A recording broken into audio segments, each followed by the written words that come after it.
Olá pessoal, tudo bem? Então, continuando aqui o nosso projeto elétrico, nós ficamos hoje de começar a fazer exercício de um circuito de proteção motor. Bom, então não vamos fugir muito dessa questão, já vamos utilizar o material que a gente passou na classe 4, na classe 5. Né? Vamos lá, eu vou mostrar aqui para vocês, que é o dimensionamento, né, de um motor de partida direta. Bom, quando que a gente usa um motor de partida direta? Essa é a primeira pergunta, né? É quando você quer um desempenho máximo do seu sistema, né? Melhor, você não tem atraso, você quer o melhor desempenho no seu sistema. Só que para você usar a partida direta, você não tem um limite. Você usa o motor no máximo até 10 CV. Né, de 7,5 a 10, mas até 10 CV. Bom, vocês sabem que 1 CV é igual a 736 watts de potência e que 1 HP é igual a 746 watts de potência. Bem, então você usa a partida direta quando você quer, né, um desempenho máximo do seu sistema. Né? Bom, tem algumas vantagens também, né, quando você usa um sistema de conjugado, né, de partida direta. Você vai ter um conjugado nominal de partida, né, que o que é um conjugado? Um torque, né, que o melhor torque que você pode fornecer, né, um torque que você pode fornecer o melhor deles, por isso que você obtém desempenho máximo, né. O pico de partida normalmente é de 5 a 8 vezes, né, a corrente nominal. Então isso daqui é um dado muito importante. Isso requer dizer que você precisa de usar um fusível retardado. A gente vai explicar mais à frente. O dispositivo, né, de acionamento, né, ele tem que ser mais robusto. Porque, como tem esse pico, com certeza todos os componentes daquele sistema tem que ser mais robustos, né? Mas isso tem uma coisa desfavorável, o custo de manutenção é mais elevado, tá? Bom, mas em contrapartida a tudo isso, você tem, conforme a gente citou, um desempenho mais otimizado, né, do seu sistema. Uma outra coisa que você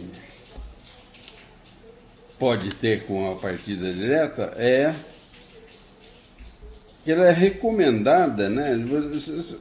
Ela é recomendada para esse desempenho máximo, mas às vezes não precisa ter essa condição. Então não é necessário você usar a partida direta, né? Outra coisa, a partida direta, quanto maior a tensão, né, para você fazer a partida direta, menores os custos instalativos seu, porque a corrente vai diminuir. Isso reduz em cabo, em fusíveis, relé térmico, relé contator, etc. Né? A cablagem elétrica. Então, quanto maior a tensão, né, normalmente é usado em 380 volts, mas você pode usar em 440, né, 7.6, etc. Bom, e outra coisa, os fusíveis, né? Normalmente vão ter que ser fusíveis de ação retardada. Bom, vamos pegar um exemplo que tem aqui, né? Esse exemplo que tem aqui, ele é um motor elétrico trifásico de 30 cavalos de potência e 4 polos. Vocês sabem que a polaridade do motor é que determina a rotação dele. Um motor de 2 polos tem uma rotação entre 800 e 900 RPMs. O 3.600 RPMs é um motor de 8 polos, né? No caso, 4 polos está na faixa de 1.800 RPM. Bom, então a corrente nominal informada aqui é pelo fabricante de 44 amperes, né? A tensão 380 é 60 Hz, né? E o fator de potência desse conjugado do motor é de 0,8, ou seja, você está no limite ali da sua potência reativa, né?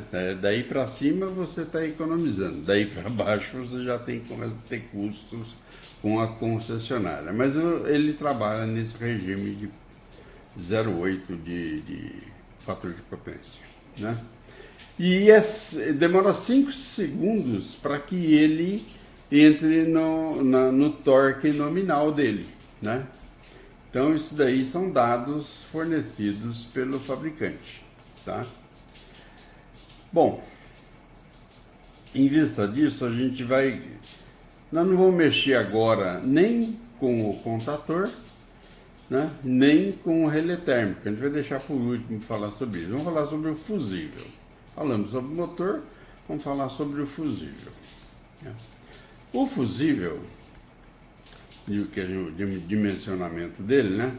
São necessárias 3 situações para que a gente determine os fusíveis de proteção. Antes de determinarmos o fusível, a gente deve submeter o fusível escolhido em 3 situações, né? A primeira delas, né, é esse fusível, ele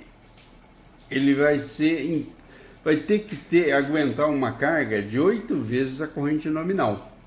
Então, se a corrente nominal dele é 44 amperes, né, para o regime de trabalho nominal do motor, mas na partida ele é 8 vezes isso. Então você vai ter que usar um fusível de ação retardada. O que é? É um fusível que o pico é dado, né, vai chegar numa corrente muito alta, aí ele vai entrar na corrente nominal e o fusível não vai se queimar, porque ele é ação retardada, ele não vai queimar nesse pico. E tem 5 segundos para isso, conforme os dados que até o fabricante forneceu, né? Então, para a gente calcular essa corrente, a gente usa, né, no caso, a corrente máxima, que é 8 vezes a corrente nominal, vai dar 352 amperes, né? Então, o que a gente fez? A gente vai num ábaco, né, dos fusíveis, pega um catálogo de fusível, no caso aqui a gente está usando um Diazed, que é retardado. Depois a gente explica para vocês o porquê do Diazed, nós vamos mandar um material para isso, tá? Aí você vai ver aqui, ó, nesse ábaco, você vai pôr a corrente de pico máxima, 352, com o tempo de 5 segundos, que é a ação retardada. Ele vai cair exatamente numa curva de um fusível de 63 amperes. Então o fusível Diazed de ação retardada escolhido aqui é um de 63 amperes. Mas normalmente, na segunda situação do fusível, ele tem que ser, né? O fusível deve ter um valor assim, superior a 20% da corrente nominal. Então, se você calcular, a corrente nominal é 40, 20% é você multiplicar por 1,2, você vai ter 52,8 amperes. Como a gente escolheu pelo ábaco um fusível de 63 amperes, já estamos dentro. Ok? Bom, gente, essas são as situações, né, que a gente tem principais para a determinação desse fusível. Depois a gente vai falar sobre o contator e o térmico para poder concluir esse assunto. Bom, gente, por hora é o que a gente queria mostrar para vocês. Esse artigo foi publicado na classe 5 anterior e eu espero que vocês nos acompanhem sempre. Um grande abraço para vocês, PT, saudações, tchau!